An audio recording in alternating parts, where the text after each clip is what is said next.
sickos, deviants, perverts, and weirdos. And that's just half the cast of this movie. I'm Evelyn, and today's life-affirming triumph of the human spirit is the tragic tale of a girl who never got over the loss of her father. We all have abandonment issues, but 20-year-old Jamie Goddard, as played by Marcia Forbes, is going to take that to some weird places. I'm talking about Toys Are Not for Children, co-written and directed in 1972 by Stanley Brasloff. So, if you're the type who needs a trigger warning,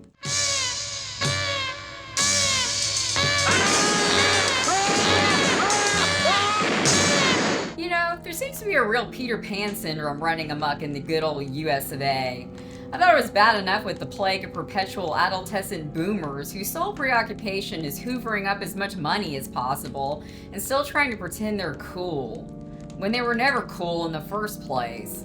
These are the same people who wear Birkenstocks and extract their life philosophy from Rolling Stones lyrics. Hey, now rock and roll is a good one. Rock and roll get all our information from.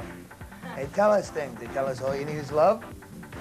They tell you that about itsy-bitsy bikinis. That's from my day. They tell you a lot of things, rock and roll. Pay attention to music, and you'll learn a lot of things. You too. Pay attention. I don't think anyone's achieved self-actualization taking life advice from lyrics of insipid pop songs written by millionaires. But wait, it's never so bad, it can't get a whole lot worse. Just when you thought there weren't enough candidates for the Please Get a Life Foundation, now we have an entire fleet of men who collect toys, are obsessed with video games and won't stop crying, and grown women who are still obsessed with Disney princesses, have a bed full of stuffed animals, and won't stop whining for a daddy to fix things for them. I'm on Team Barf with all that, but maybe I don't understand because I was already acting like a grouchy middle-aged man when I was 8. What a load of shit. The whole nation's turned into one giant nursery. Instead of indulging your inner child, can't you people act like your outer adult? But there's a silver lining to every cloud, and on the upside, compared to those dorks, the heroine of today's movie seems like she's got it together. As I was saying, how does my beautiful body look today? Dynamite, baby, dynamite. no, I already had that conversation with a special fella earlier. As I was saying, Jamie Goddard is a girl who never got over her father leaving when she was a wee lassie. When is Daddy coming home? He's not coming home. Why? He doesn't love us anymore. Why? Because he's a bad, bad man. Despite being estranged for her entire life, he still sends her toys every birthday as if she's still a child. But even though Jamie's now a grown woman, Jamie really, really loves the toys Daddy sends her. Daddy.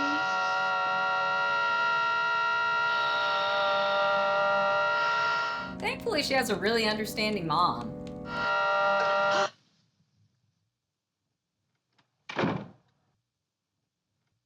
What are you doing?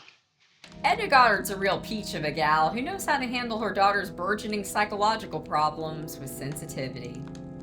You're just like your father. Well, he's too busy with his women. All he ever did was send you these stinking toys and you take them to bed. It's unnatural. Do you hear me? Unnatural. Dad was obviously deranged. I mean, who could leave Edna? Your father is with his whores. Jamie's been emotionally stunted at the age Dad left, idealizing him in his absence, especially since her mom's apparently just too cool for her. How come you love him so much? Don't you think I need some? All he ever wanted was a lot of women. He's not a man. He's a snake. Please, Mama, stop it. All I ever wanted you to do was love me. Just a little. You won't let me love you. I can't quite explain why Jamie's longing for the love of her father gets electrified. That'd be a joke. Since she's remained stunted at the age her father left, she never developed emotionally past that age where little girls want to marry their fathers. In the psychology of the film, Edna's disgust with sexuality and constant male bashing has also instilled a fear of getting romantic with men in Jamie, leaving her idealized vision of her father as the only man who is safe to love. How many times do I have to tell you? They're no damn good. Take my word for it, Jamie, they'll hurt you. They'll hurt you. They'll hurt you. They'll hurt you.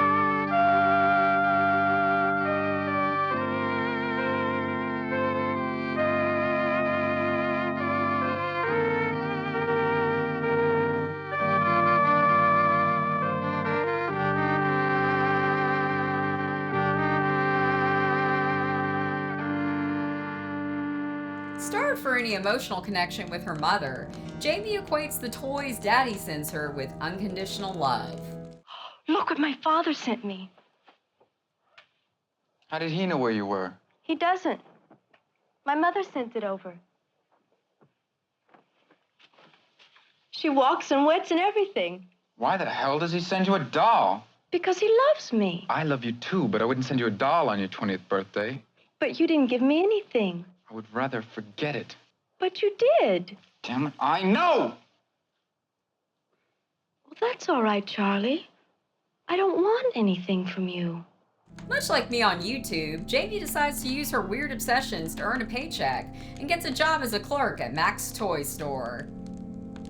At the toy store, she meets Pearl, a cynical aging prostitute who becomes a substitute mother figure for Jamie. Even better, Jamie finds out one of Pearl's clients is good old Daddy and hopes the woman will help facilitate a reunion. Pearl's not too keen on the idea, though. Because Philip Goddard is a no-good bastard. He's a stinking drunk and a lousy John who gets his kicks putting down women. Believe me, he'd ruin her. It's also at the toy store she meets a really cool guy named Charlie.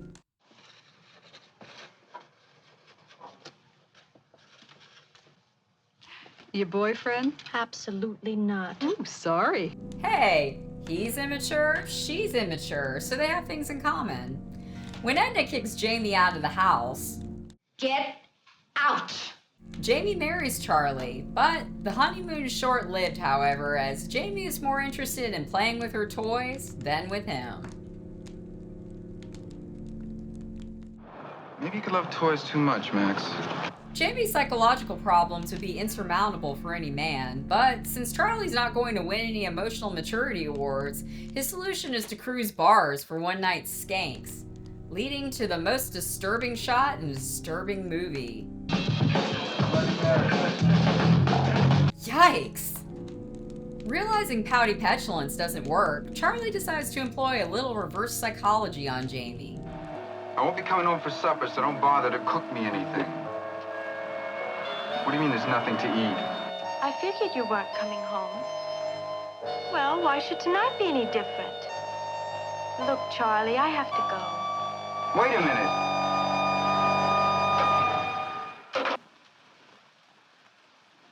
With trouble in paradise, like many neurotic women, Jamie runs off to New York City to reinvent herself, moving in with Pearl and Pearl's lover-slash-pimp, Eddie, who really loves brown-on-brown outfits and must have a sideline as a Puerto Rican Elvis impersonator. You are the lowest. Come on, get out of here. You're gonna be late. Despite his infidelity, Charlie's determined to find Jamie and save their marriage. But Edna's less encouraging about her daughter's fate. Don't you care what happens to her?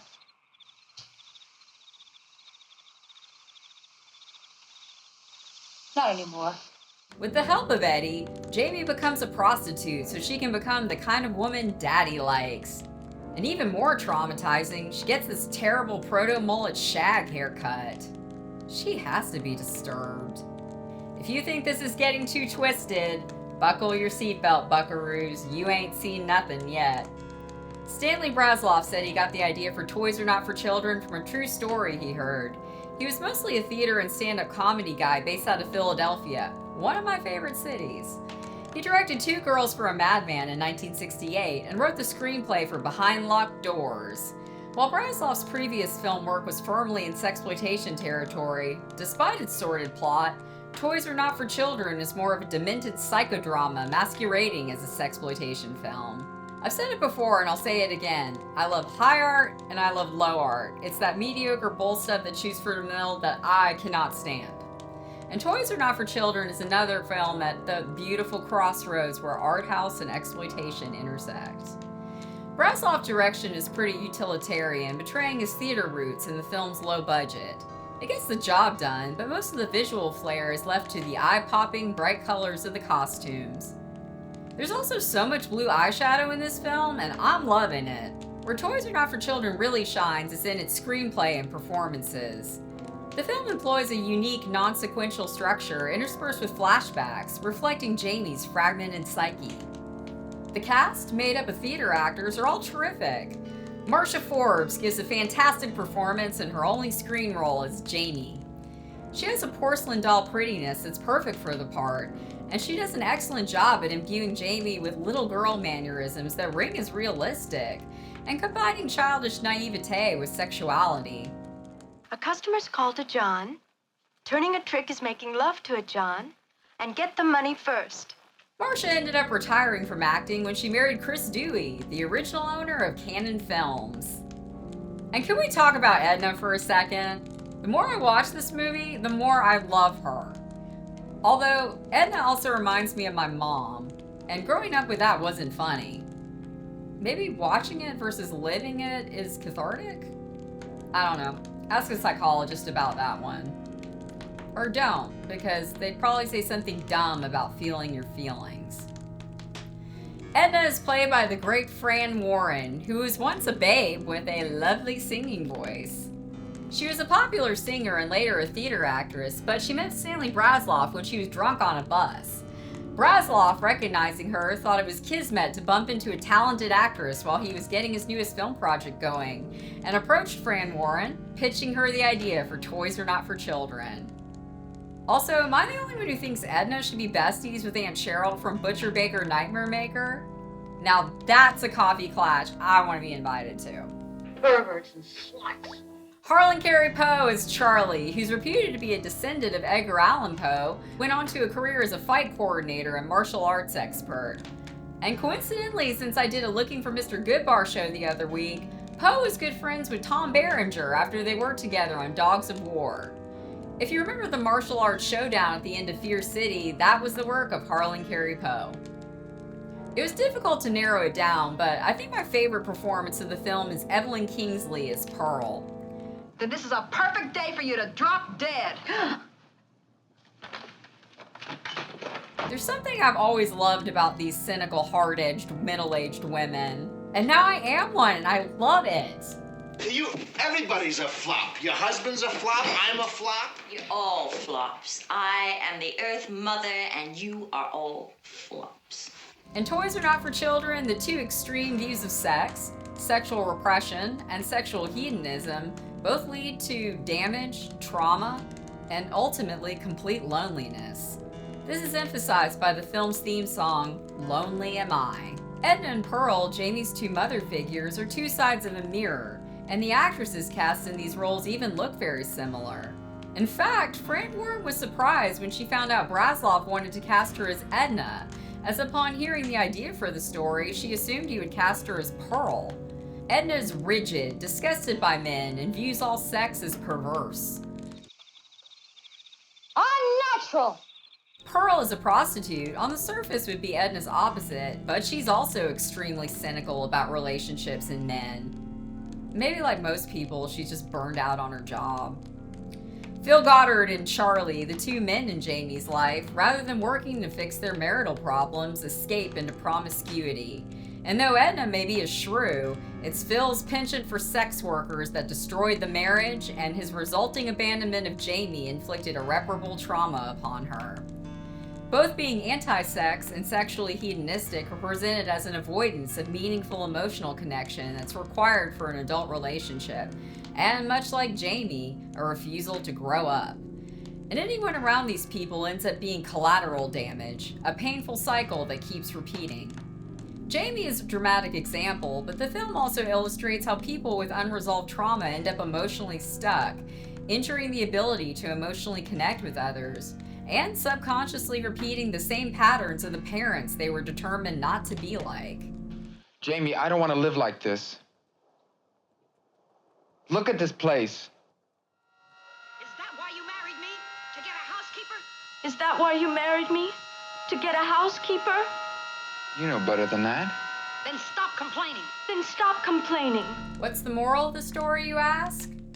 Don't abandon your children, or they may grow up to be an emotionally stunted weirdo who wants to have sex with you.